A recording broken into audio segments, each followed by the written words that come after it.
कहने की तो ज़रूरत नहीं थी। मेरी बात सुनने के बाद स्वामी जी की बात सुनने के लिए आप सब इच्छुक होंगे, तो कृपा करके आप भी बैठेंगे, हम भी बैठेंगे और स्वामी जी से ज्ञान लेंगे।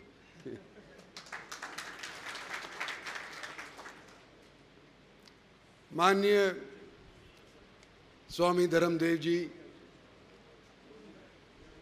पंजाबी सभा के प्रधान सचिन जी, हमारे वाइस प्रेसिडेंट श्याम सिंह चुग जी, भाई रवि ठकुराल, भाई नवीन नदलखा, मनीष चौराया जी 5 बार जीते, 5 बार 3 बार, चलो अगली बार से 5 है उनके।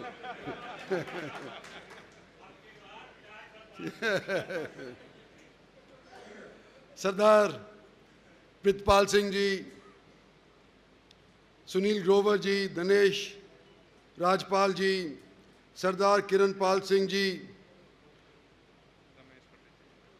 रमेश पंडित जी, चंद्रशेखर अरोड़ा साहब, सुनील ठकराल जी, संजय सहगल, विवेक ढींगरा, इकाई विवेक, ये मेरा एमपी लाइट संभाला करता था, पता नहीं क्यों मेरे से नाराज हो रहा है आजकल, दिखाई नहीं देता है। हाँ, नरेंद्र बत्रा जी, ओम प्रकाश खुराना जी, भाई राघवेंद्र सिंह जी, हमारे अहिर कॉलेज के जनरल सेक्रेटरी साहब, पूनम चेयरमैन, तेरा भूला नहीं, मैं लास्ट में करा क्योंकि ये पंजाबियों की सभा है। और प्रशांत सनी हैं, हैं?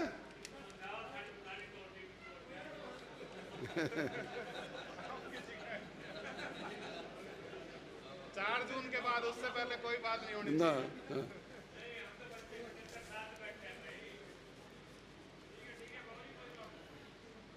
सबसे पहले आज से कोई 3-4 साल पहले मैं नीचे आके रोटी खाई थी जब ये बन रहा था, और मुझे लगा कि पता नहीं ये जैसा आमतौर के ऊपर शान और शौकत के साथ पंजाबी लोग जीते हैं, जिंदा दिली से उनका जीवन व्यतीत होता है, तो मैंने कहा पता नहीं ये रिवाड़ी वाले बना पाएंगे कि नहीं बना पाएंगे इतना अच्छा भवन, पर आपने तो गुड़गांव वालों से भी बेहतर बना दिया। आपका काम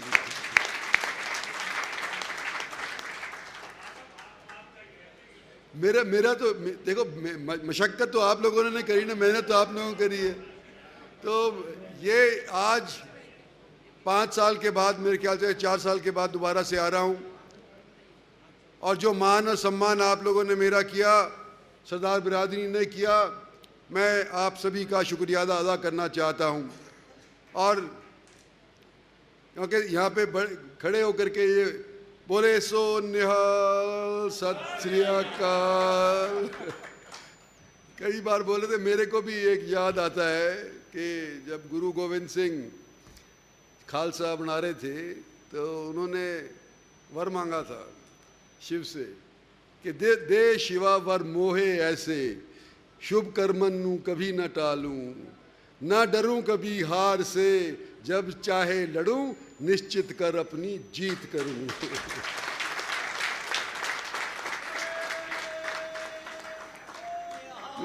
सत श्री अकाल। तो मैं आज आपके बीच के अंदर एक प्रत्याशी के रूप के अंदर आया हूं, आपका सहयोगी रहा हूं, आपका हमसफर रहा हूं, हिमायती रहा हूं, और कुछ अगर गलत फहमियाँ थी तो मैं ये प्रयास करूंगा आने वाले समय के अंदर कि कोई भाई आपके समाज का मेरे प्रति अगर ये महसूस करता हो कि मैंने नज़रअंदाज उसको किया है, तो आने वाले समय के अंदर मैं समझता हूँ कि साल 6 महीने के अंदर कभी कभी मेरे यहाँ चाय पी जाया करो, कभी कभी मैं आपके यहाँ पर आकर के चाय पी जाया करूँगा। जब कप्तान साहब को टिकट नहीं मिली तो मैं समझता हूँ कई लोग उनके साथी भी होंगे, आपकी बिरादरी के अंदर भी होंगे, दूसरी बिरादरियों के अंदर भी होंगे। तो जब वो प्रत्याशी थे तब मैं 86,000 वोटों से सन 19 के अंदर रेवाड़ी से जीत करके निकला था। अब नफरी बढ़ गई, पहले 20 लाख वोट हुआ करते थे लोकसभा के अंदर, अब 24-25 लाख वोट हैं। तो 1 लाख के करीब तो मैं सोचता हूं कि रेवाड़ी से जीतूंगा नफरी के हिसाब से, क्योंकि नफरी बड़ी है। और अगर उनके भी सहयोगी हमारे साथ सहयोग कर देते हैं तो मैं समझता हूं 1.25 लाख तक रेवाड़ी से मेरी जीत हो सकती है, अगर आप लोग मेरा सहयोग करेंगे तो। और मैं इसलिए कह रहा हूं कि देखो, हम यहां बैठे हुए पता नहीं चलता हमारे को कि हमारा कोई एक ऐसा भी क्षेत्र है जो बीजेपी के नाम से कतराता है। भारतवासी हैं, हम उनके साथ जाते हैं, आते हैं, मिलते हैं, लेकिन कई बार ये महसूस होता है कि इलेक्शन के टाइम के ऊपर वो हमारे को उतना सहयोग नहीं देते जितना हमने उम्मीद करी थी। तो उनकी अगर भरपाई करनी होगी तो आप लोगों के माध्यम से ही होगी। इसलिए मैं कहता हूं कि आपकी वोट की परसेंटेज के अंदर कोई कमी नहीं आनी चाहिए। भारतीय जनता पार्टी हालांकि केवल 10 साल देश के ऊपर शासित है, और उन 10 साल के अंदर में से भी 3 साल तो कोविड ने निकाल दिए। आप याद करो कि जब ये इलेक्शन 19 वाला संपन्न हुआ था तो उसके तुरंत बाद कोविड आकर के हमारे सरों पे मंडराने लगा, और न केवल हमारे देश के अंदर बल्कि दूर दरार सब मुल्कों के अंदर ये मारामारी फैल गई थी। लोग एक दूसरे से बात करते हुए, आमने सामने आते हुए कतराते थे। लेकिन फिर भी ये हमारे जो 7 साल हैं, इन 7 साल के अंदर भारतीय जनता पार्टी की सरकार ने केंद्र के अंदर और हरियाणा के अंदर, और ये भी मैं कहूँगा कि भारतीय जनता पार्टी ने सबसे बढ़िया फैसला गठित होने के बाद जो सबसे बढ़िया फैसला किया वो ये था कि नरेंद्र भाई मोदी को प्रधानमंत्री के लिए तजवीज़ किया। उससे पहले भारतीय जनता पार्टी प्रयासरत थी, नेशनलिस्ट थी, जनसंघ से उत्पन्न हुई थी, लेकिन उस तौर के ऊपर इसकी छाप देश के अंदर नहीं फैल पाई थी जिस तरह से नरेंद्र भाई मोदी को प्रधानमंत्री डिक्लेयर करने के बाद फैली है। और आज हम वोट मांग रहे हैं इस सरकार के काम जो किए हैं उसके माध्यम से। हमारे से कोई बहस तो नहीं जीत सकता अगर इंफ्रास्ट्रक्चर की कोई बात हमारे से करेगा। हमारे से कोई बहस नहीं कर सकता कि हमने रेलवे लाइन बनाई नहीं बनाई, रेल नहीं चलाई नहीं चलाई, इलेक्ट्रिफिकेशन हमारे रेवाड़ी से जयपुर की तरफ का हुआ नहीं हुआ, ये सब हुए। RRTS हुआ, रैपिड रीजनल ट्रांजिट सिस्टम, अभी हाल ही के अंदर चल रहा है, उसके ऊपर काम चल रहा है। जो हमारा एरिया पड़ता है NCR के अंदर पड़ता है, नेशनल कैपिटल रीजन, कुंडली, मानेसर, पलवल वाला जो हमारा KMP है, उसके बगल के अंदर हमने एक ऑर्बिटल रेल कॉरिडोर भी स्थापित किया है जिसके ऊपर आज के दिन काम चल रहा है। 5,600 करोड़ रुपया उसके ऊपर खर्च होगा। तो जहाँ तक डेवलपमेंट की बात है, और ये अभी तक तो मैं एम्स की बात भी नहीं करी। अभी हाल ही के अंदर प्रधानमंत्री यहाँ पर आए थे, आप जानते हैं, आप लोग वहाँ पर उपस्थित भी थे, और उन्होंने शिलान्यास रखा एम्स का। 7,000 के करीब तो स्थायी नौकरियाँ यहाँ पर मिलेंगी, 12 से 15,000 अस्थायी नौकरियाँ यहाँ पर मिलेंगी, और जो रोज़गार और वहाँ पे धंधा करेंगे उनका 15-20 हज़ारों का और होगा। इस तौर के ऊपर आज के दिन तो हम यूँ कह सकते हैं कि हमने डेवलपमेंट कराया, छाती ठोक करके हम कहते हैं। जो बात कई बार नज़रअंदाज कर दी जाती है क्योंकि थोड़ी सी पुरानी हो गई है, वो ये है कि डेडिकेटेड रेल फ्रेट कॉरिडोर हमारा 2 लाख करोड़ का खर्च हो करके और दादरी यूपी वाली से चलता है, और हमारे हरियाणा को चीरता कम से कम हरियाणा दक्षिण का जो क्षेत्र है उसको चीरता हुआ और नारनौल से आगे जाके राजस्थान के अंदर घुस जाता है और बॉम्बे तक चला जाता है।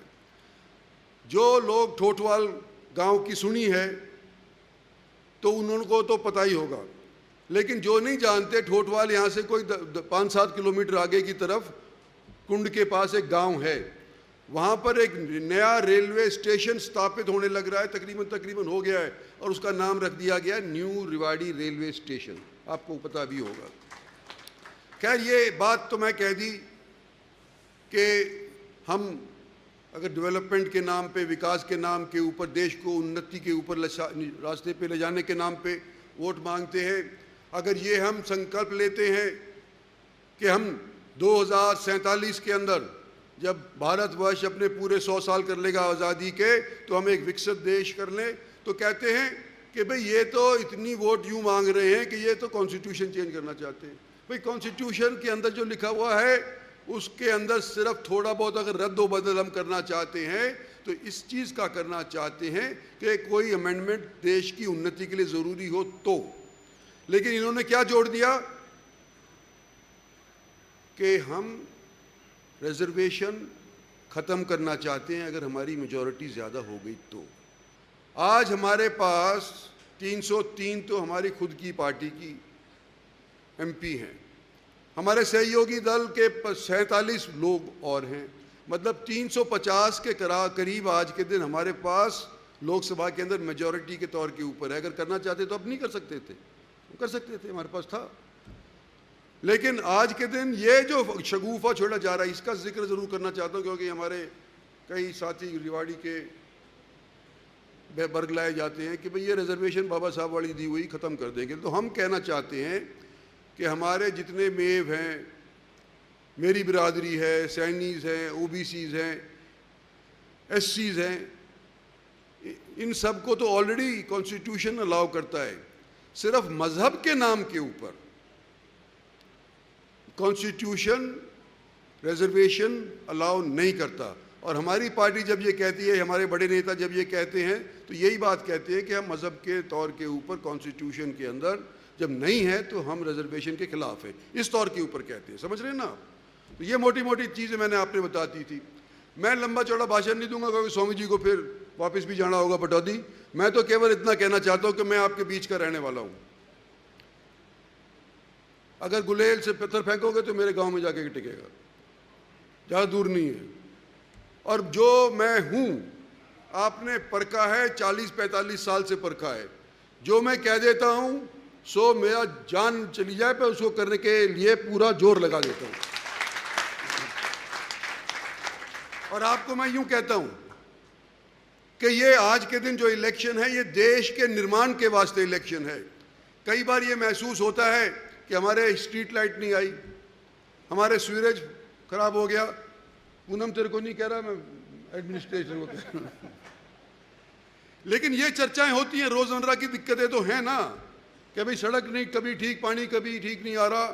ये समस्याएं हैं, मैं मानता हूँ, और इसके ऊपर हम पूरे तौर के ऊपर इसके वो हल नहीं कर पाए हैं। लेकिन ये समस्या देश के इलेक्शन से नहीं जोड़नी चाहिए आप लोगों को। ये इलेक्शन देश का है, जब विधानसभा का होगा, कॉरपोरेशन का होगा, तो फिर इनसे पूछेंगे भाई क्यों नहीं करवाया। आज तो प्रधानमंत्री ने करवाया है तो उसको तो श्रेय दो कि देश के निर्माण के लिए आज के दिन ही वो प्रयास कर रहे हैं, दिन रात एक कर रहे हैं। और मैं तो कांग्रेस के अंदर था, मुझे पता था कि सैटरडे संडे की छुट्टी होती है, मैं गोल्फ खेलने चले जाया करता था। जब से नरेंद्र मोदी की सरकार में मैं मंत्री बना हूं, न दिन है, न रात है, न सैटरडे है, न संडे, न गोल्फ है, न कोई और खेल काल है। काम करो काम करो काम करो, दिन रात एक काम कर दो। तो भाई जब भी काम हुआ है ना, तो इसलिए मैं आपसे यूँ कहना चाहता हूँ कि मैं आपका अजीज़ हूँ, आपका हमसफ़र हूँ। आपका सहयोग मुझे आज के लिए चाहिए। आपकी बिरादरी का कोई भी शख्स मेरे से नाराज़ है तो भाई मुझे बता दियो आकर के, मैं आगे के लिए उसकी नाराज़गी दूर करने का अपनी तरफ से तो प्रयास करूँगा, लेकिन मुझे आपका साथ चाहिए। हाथ उठा के आप आश्वस्त करो कि आप सब राव साहब के साथ हो। सभी अपना हाथ उठाकर एक बार जोर से कह दो, राव इंद्रजीत सिंह आप आगे बढ़ो, हम आपके साथ हैं। तो आज आप हमारा सहयोग करो, साथ दो, हमारी पार्टी का करो, हमारे प्रधानमंत्री का करो, और 5 साल तक उसके बाद हम आपके काम आएंगे। धन्यवाद और जय हिंद।